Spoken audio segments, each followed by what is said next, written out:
प्यारे बच्चों नमस्कार। आज की ऑनलाइन क्लास में आपका स्वागत है। प्यारे बच्चों, आज हम कक्षा 6 विषय विज्ञान अध्याय 2 भोजन के घटक को पढ़ने वाले हैं। जो बच्चे चैनल पर नए हैं या जिन बच्चों ने अभी तक चैनल को सब्सक्राइब नहीं किया, सब्सक्राइब कर लें, लाइक कर दें और शेयर कर दें। तो शुरू करते हैं आज की क्लास। अध्याय 1 में हमने उन खाद्य पदार्थों की सूची बनाई जिन्हें हम खाते हैं। भारत के विभिन्न भागों में खाए जाने वाले भिन्न भिन्न व्यंजनों के बारे में भी हमने बताया था तथा इन्हें मानचित्र में अंकित किया था। एक प्रकार के भोजन में चपाती, दाल और बैंगन का भरता हो सकता है, तो दूसरे में चावल, सांभर तथा भिंडी हो सकती है। इसके अतिरिक्त अन्य भोजन में अप्पम, मछली तथा सब्जियां हो सकती हैं। तो यहाँ देखो आप, एक थाली जो है उसमें भोजन परोसा गया है। क्रियाकलाप 1। आमतौर पर हमारे आहार में अन्न से बना कम से कम एक व्यंजन होता है, जैसे चपाती। दूसरे खाद्य पदार्थों में दाल या मांस का कोई व्यंजन तथा सब्जी हो सकती है। एक दाल या मांस का बना कोई व्यंजन होता है, एक अनाज से बना व्यंजन होता है। इसमें दही, मट्ठा या अचार भी शामिल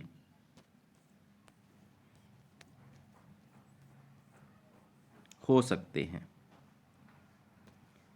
इस तरह के आहार के कुछ उदाहरण सारणी 2.1 में दिए गए हैं। जैसे सारणी बनी हुई है नीचे यहाँ पर। इस सारणी के अंदर पंजाब का उदाहरण दिया हुआ है। पंजाब के अंदर अनाज से बनी मक्के की रोटी होती है, राजमा की दाल होती है, सरसों का साग होता है, दही और घी होता है। आंध्र प्रदेश के अंदर अनाज से बने चावल होते हैं, अरहर की दाल या रसम चारू, कुंदरू की सब्जी होती है, मट्ठा, घी और अचार। तो क्या हो सकता है? अनाज से बनी सब्जी, अनाज से। दूसरा दाल हो सकती है, तीसरी सब्जियां हो सकती है और दही और घी ये हो सकते हैं। तो अध्याय 1 में प्रस्तावित क्रियाकलाप 2 में आपके द्वारा सारणी में दर्शाए गए व्यंजन छांटिए। इन सूची में अन्य व्यंजन जोड़ित था, इसे सारणी 2.1 में दर्शाई गई विधि से पूरा कीजिए। कभी कभी हम अपने भोजन में वस्तुतः इन सभी व्यंजनों को नहीं ले पाते। यदि हम यात्रा में हैं तो हमें वही खा लेते हैं जो रास्ते में उपलब्ध हो। हम में से कुछ लोगों के लिए यह संभव नहीं हो पाता कि इस तरह की विविध व्यंजन हर समय खा सके। तो ये सभी के लिए संभव नहीं हो पाता। आहार में विभिन्न खाद्य पदार्थों के इस तरह के वितरण का कोई न कोई आधार होना चाहिए। क्या हमारे शरीर को विशेष प्रयोजन के लिए विभिन्न प्रकार के भोजन की आवश्यकता होती है? बिल्कुल होती है। विभिन्न प्रकार के खाद्य पदार्थों में क्या होता है, हम बारी बारी से पढ़ेंगे। हम जानते हैं कि प्रत्येक व्यंजन एक से अधिक प्रकार की कच्ची सामग्री से बना है, जो हमें पादपों या जंतुओं से मिलती है। पादपों या जंतु। इस कच्ची सामग्री के सह घटक क्या हैं? इस कच्ची सामग्री में हमारे शरीर के लिए कुछ आवश्यक घटक होते हैं। इन घटकों को हम पोषक कहते हैं। हमारे भोजन में मुख्य पोषक हैं कार्बोहाइड्रेट, प्रोटीन, वसा, विटामिन तथा खनिज लवण। इसके अतिरिक्त हमारे भोजन में रुक्षांश तथा जल भी शामिल है, जिनकी हमारे शरीर को आवश्यकता है। क्या सभी खाद्य पदार्थों में ये सभी पोषक उपलब्ध होते हैं? कुछ साधारण विधियों से हम यह जान सकते हैं कि कच्ची सामग्री या पके हुए चावल में कौन सा एक से अधिक पोषक उपस्थित है। कार्बोहाइड्रेट, प्रोटीन, वसा के परीक्षण अन्य पोषकों के परीक्षणों की अपेक्षा सरल हैं। आइए हम इन परीक्षणों को करके सारणी 2.2 में लिखें।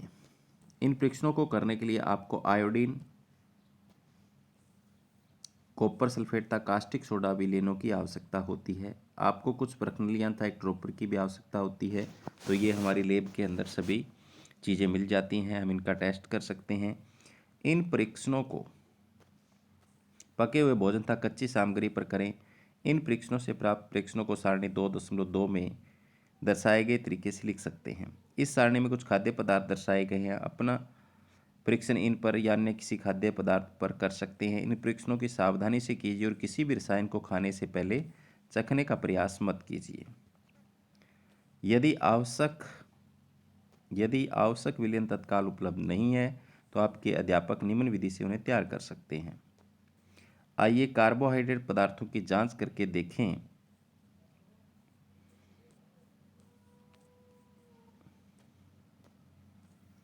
कि किस में कार्बोहाइड्रेट उपस्थित है। कार्बोहाइड्रेट कई प्रकार के होते हैं।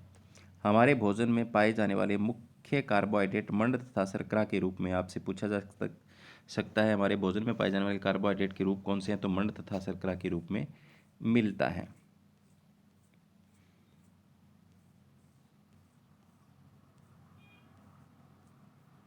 आयोडीन का तल्लु विलयन बनाने के लिए जल में आधी भरे प्रक्रिया में कुछ बूंदें टिंचर आयोडीन की मिला दें, बन जाएगा।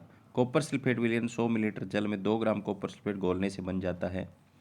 100 मिलीलीटर जल में 10 ग्राम कास्टिक सोडा घोलने से अभिष्ट कास्टिक सोडा विलयन मिल जाएगा आपको। यदि किसी खाद्य पदार्थ में मंड है तो हम इसका परीक्षण आसानी से कर सकते हैं। क्रियाकलाप 2, मंड के लिए परीक्षण। तो परीक्षण के लिए खाद्य पदार्थ या कच्ची सामग्री की अल्प मात्रा लीजिए। इसमें तनु आयोडीन विलयन की 2 या 3 बूंदें डालिए। खाद्य पदार्थ के रंग में होने वाले परिवर्तन को देखिए। क्या यह नीला या काला हो गया है। यह नीला या काला रंग मंड की उपस्थिति दर्शाता है। अगर किसी पदार्थ में आयोडीन की बूंदें डालेंगे, अगर वो नीला या काला हो जाएगा तो इसका मतलब उसमें मंड है। तो देखते हैं, यहाँ पर 2 बच्चे जो हैं उन्होंने एक आलू को काटा है। आलू को काटने के बाद उसके ऊपर क्या है, आयोडीन की बूंदें डाली हैं, तो उसका रंग नीला या काला हो गया है। तो इसका मतलब उसमें क्या है, मंड है। तो इस तरीके से हम मंड का परीक्षण कर सकते हैं। आगे है, इस परीक्षण को किसी अन्य खाद्य पदार्थ के साथ दोहराइए और जांच कीजिए कि किसमें मंड है। अपने परीक्षणों को सारणी 2.2 में लिखिए। तो मंड का परीक्षण हम इस तरीके से कर सकते हैं। आगे प्रोटीन के लिए परीक्षण। प्रोटीन के परीक्षण के लिए किसी खाद्य सामग्री की थोड़ी मात्रा लीजिए। जिस खाद्य पदार्थ का परीक्षण करना है, यदि वह ठोस है तो पहले उसका पेस्ट अथवा चूर्ण बनाने की आवश्यकता होगी। खाद्य पदार्थ की थोड़ी मात्रा को पीस कर या मसल कर उसके चूर्ण को एक साफ प्रणाली में डाल दें और 10 बूंद जल डालकर उसे अच्छी तरह हिलाएं। अब ड्रॉपर की सहायता से प्रणाली में 2 बूंद कॉपर सल्फेट का विलयन तथा 10 बूंद कास्टिक सोडा का विलयन डालिए। जैसे हम चने का आटा लें तो उसमें पानी डाल के और फिर ड्रॉपर से 2 बूंद कॉपर सल्फेट डाल दें और 10 बूंद कास्टिक सोडा विलयन के डाल दें। अच्छी तरह मिलाकर कुछ मिनट के लिए प्रणाली को रख दीजिए। आपने क्या देखा, प्रणाली का पदार्थ तो इस तरीके से कास्टिक सोडा और कॉपर सल्फेट का विलयन जो होता है वो हमें मिल जाएगा, उसको हमें डाल के रख देना है। बैंगनी रंग का हो गया।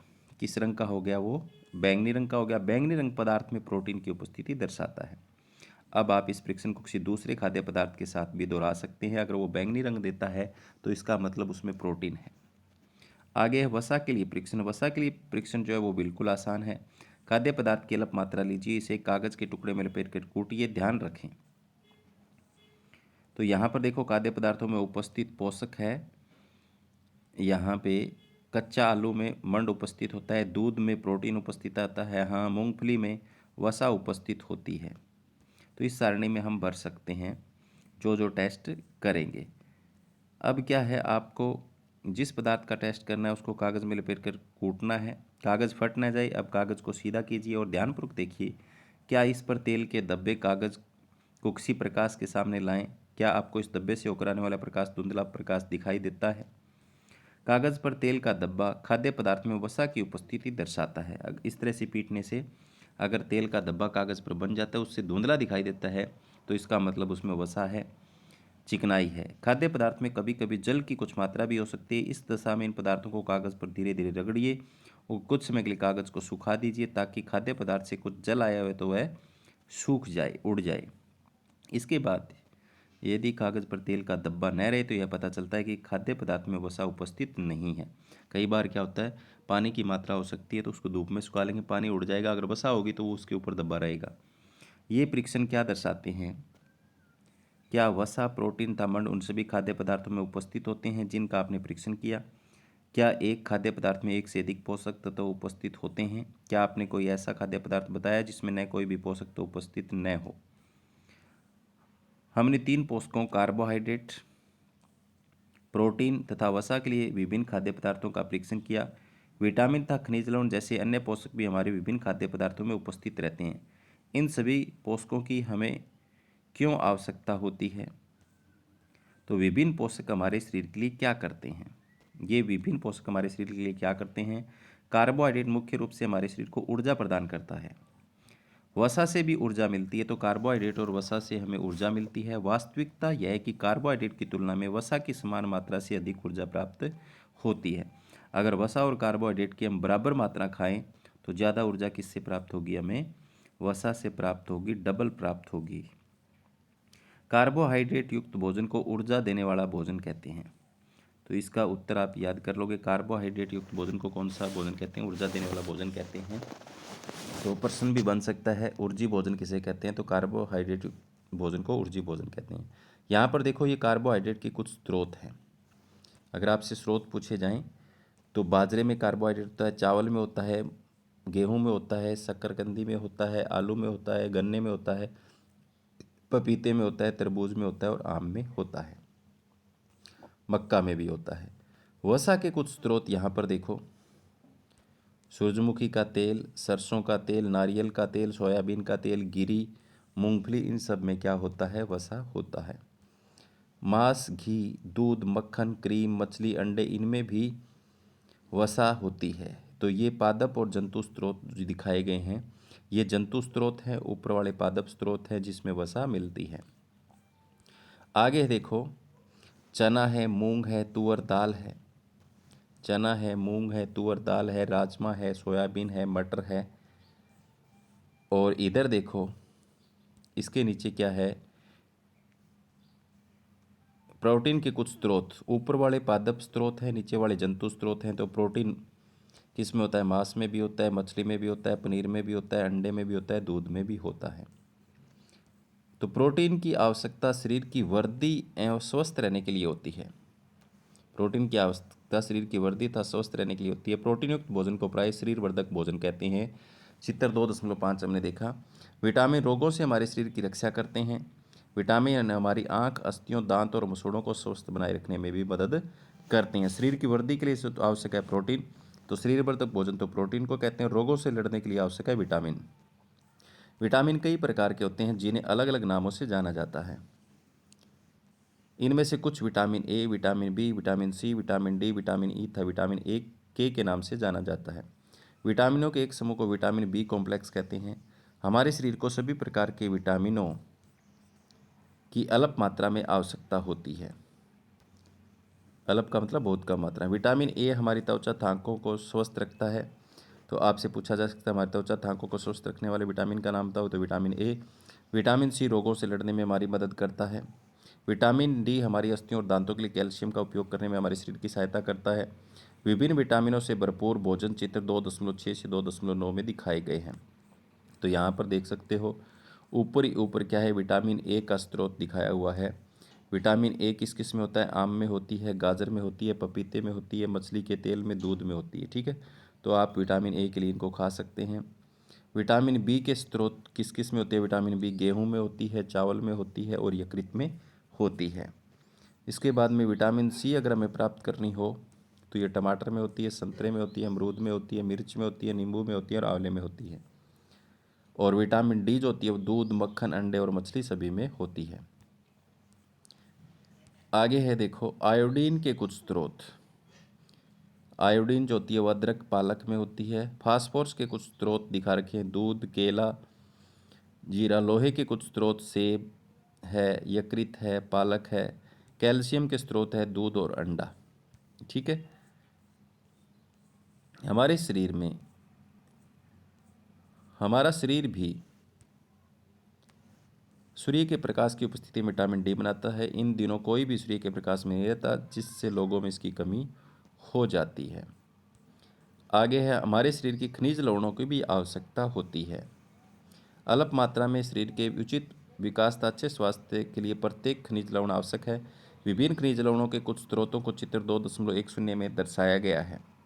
अधिकांश खाद्य पदार्थों में एक से अधिक पोषक होते हैं। आपने सारणी 2.2 में कुछ फ्रैक्शनों को लिखते समय इस बात को अवश्य देखा होगा। फिर भी किसी कच्ची सामग्री में निश्चित पोषक की मात्रा दूसरे पोषक की मात्रा से अधिक हो सकती है। उदाहरणतः चावल में कार्बोहाइड्रेट की मात्रा दूसरे पोषकों से अधिक होती है। इस आधार पर हम कह सकते हैं कि चावल कार्बोहाइड्रेट समृद्ध भोजन है। इन पोषकों के अलावा हमारे शरीर में आहारी रेशों तथा जल की भी आवश्यकता होती है। आहारी रेशे रुक्षांश के नाम से भी जाने जाते हैं। हमारे खाने में रुक्षांश की पूर्ति मुख्यतः पादप उत्पादों से होती है, यानी जो रेशे होते हैं फलों वगैरह के अंदर, उन्हें कहते हैं रुक्षांश। रुक्षांश के मुख्य स्रोत हैं खाद्यान्न, दाल, आलू, ताजे फल और सब्जियां। रुक्षांश हमारे शरीर को कई पोषक प्रदान नहीं करता, फिर भी यह हमारे भोजन का आवश्यक अवयव है और इसका आयतन बढ़ा देता है। रुक्षांश बिना पचे भोजन को शरीर से बाहर निकालने में आपकी हमारी सहायता करता है। तो इंपॉर्टेंट प्रश्न, रुक्षांश का हमारे शरीर में क्या कार्य है? बिना पचे भोजन को शरीर से बाहर निकालने में सहायता करना। जल भोजन में, जल का क्या काम है? जल भोजन में उपस्थित पोषकों को अवशोषित करने में हमारे शरीर की सहायता करता है। यह कुछ अपशिष्ट पदार्थों जैसे कि मूत्र तथा पसीने को शरीर से बाहर निकालने में सहायता करता है। सामान्यतः हमारे शरीर को जितने जल की आवश्यकता होती है वह हमें उन वस्तुओं से प्राप्त होता है जिन्हें हम द्रव रूप में लेते हैं, जैसे कि जल, दूध और चाय। इनसे हमारे शरीर में जल की पूर्ति हो जाती है। इसके अतिरिक्त हम जो भोजन पकाते हैं उसमें भी पानी का प्रयोग किया जाता है। था आइए देखें कि क्या कोई अन्य स्रोत भी हमारे शरीर को जल प्रदान करता है। क्रियाकलाप 3, एक टमाटर तथा नींबू जैसा कोई फल लें, इसे छोटे छोटे हिस्सों में काट लें। क्या ऐसा करते इसमें आपके हाथ गीले हो जाते हैं? जब भी आपके घर में किसी फल या सब्जी को काटा, छीला या मसला जाता है, तब ध्यानपूर्वक उसका निरीक्षण करें। क्या ऐसा करते समय आपको किसी ऐसे ताजे फल या सब्जी के बारे में पता चलता है जिसमें पानी की मात्रा नहीं होती? सब में होती है। हम जानते हैं कि कई खाद्य पदार्थों में जल है, कुछ सीमा तक हमारे शरीर के लिए आवश्यक है। जल की पूर्ति इसी जल से हो जाती है। इसके अतिरिक्त कई खाद्य पदार्थों को पकाते समय उसमें हम जल डालते हैं, तो जल का ये काम है। इसके बाद में संतुलित आहार किसे कहते हैं? तो सामान्यतः पूरे दिन में जो कुछ भी हम खाते हैं उसे आहार कहते हैं। हमारे शरीर की वृद्धि और अच्छे स्वास्थ्य को बनाए रखने के लिए हमारे आहार में सभी पोषक तत्व उपस्थित होने चाहिए जिनकी हमारे शरीर की आवश्यकता होती है। कोई भी पोषक तत्व न आवश्यकता से अधिक हो और न हुई कम हो। हमारे भोजन में, आहार में पर्याप्त मात्रा में रुक्षांश तथा जल भी होना चाहिए। इस प्रकार के आहार को संतुलित आहार कहते हैं, यानी जो पोषक तत्व चाहिए वो पर्याप्त मात्रा में हमारे भोजन में हो तो उसे हम संतुलित आहार कहते हैं। क्या आप सोचते हैं कि प्रत्येक आयु वर्ग के लोगों को एक ही प्रकार के आहार की आवश्यकता होती है? अलग अलग होती है। अगर छोटा बच्चा है तो उसको वृद्धि करने के लिए प्रोटीन ज़्यादा चाहिए। अगर कोई काम करता है ज़्यादा, उसको तो ऊर्जा चाहिए, कार्बोहाइड्रेट युक्त भोजन चाहिए। क्या आप यह भी सोचते हैं कि हमारा संतुलित आहार हमारे शारीरिक कार्य पर निर्भर करता है? बिल्कुल करता है। एक सप्ताह की अवधि में आप जो भी खाते हैं उसका एक चार्ट तैयार कीजिए। जांच कीजिए कि प्रतिदिन जो भोजन आप करते हैं उनमें सभी पोषक तत्व उपस्थित होते हैं। तो दालें, मूंगफली, सोयाबीन, अंकुरित बीज, किण्वित भोजन, दक्षिण भारतीय भोजन, इडली, आटे का मिश्रण, मिस्सी रोटी, थेपला, अनाज व दालों से बना, केला, पालक, सत्तू, गुड़ उपलब्ध सब्जियां, तो इसी प्रकार के अन्य भोजन कई पोषक उपलब्ध कराते हैं। इसलिए कोई भी व्यक्ति अल्प व्यय में भी संतुलित आहार खा सकता है, यानी कम खर्च में भी संतुलित आहार प्राप्त कर सकता है। उचित प्रकार का भोजन करना ही पर्याप्त नहीं, इसे उचित तरीके से पकाना भी चाहिए ताकि इसके पोषक तत्व नष्ट न हो। क्या आप जानते हैं कि पकाते समय कुछ पोषक नष्ट हो जाते हैं? बिल्कुल हो जाते हैं। छिलका उतार कर यदि सब्जियों और फलों को धोया जाता है तो संभव है कि इससे कुछ विटामिन नष्ट हो जाएंगे, तो आपको छिलका उतार कर नहीं धोना। सब्जियों और फलों की त्वचा में कई महत्वपूर्ण विटामिन तथा खनिज लवण होते हैं। चावल और दालों को बार बार धोने से उसमें उपस्थित विटामिन और कुछ खनिज लवण अलग हो जाते हैं, तो बार बार उसको नहीं धोना है। हम सभी जानते हैं कि पकाने से भोजन का स्वाद बढ़ता है, तो इसे पचाने में आसानी होती है। इसके साथ साथ पकाने में कुछ पोषक तत्वों की हानि भी हो सकती है। यदि भोजन पकाने में अत्यधिक जल का उपयोग किया जाता है तो वह बाद में उसे फेंक दिया जाता है, तो कई लाभदायक प्रोटीन तथा खनिज लवणों की हानि हो जाती है, तो हमें ऐसा नहीं करना है। पकाने में विटामिन सी जो होता है गर्मी से नष्ट हो जाता है, तो पहले इसका ध्यान रखना है। क्या यह उचित नहीं होगा कि हम अपने आहार में फल और कच्ची सामग्रियों को सम्मिलित करें? तो विटामिनों को नष्ट होने से बचाने के लिए हमें सलाद खाने चाहिए। बूझों ने सोचा कि हर समय वसायुक्त खाना ही सर्वोत्तम भोजन है। एक कटोरी कार्बोहाइड्रेट भोजन की अपेक्षा एक कटोरी वसायुक्त भोजन अधिक ऊर्जा देगा। क्या ऐसा नहीं होता? अतः उसने तली हुई चीज़ें, समोसा, पूरी, मलाई, रबड़ी, पेड़ा आदि प्रचुर वसायुक्त भोजन ही खाया और इसके अलावा कुछ नहीं खाया। वसायुक्त भोजन ही भोजन खाया। क्या आप जानते हैं कि वह ठीक था? निस्संदेह नहीं। वह इतना अधिक वसायुक्त भोजन खाना हमारे लिए हानिकारक होगा, तो वो ऐसा हो जाएगा, देखो मोटापा आ जाएगा उसको।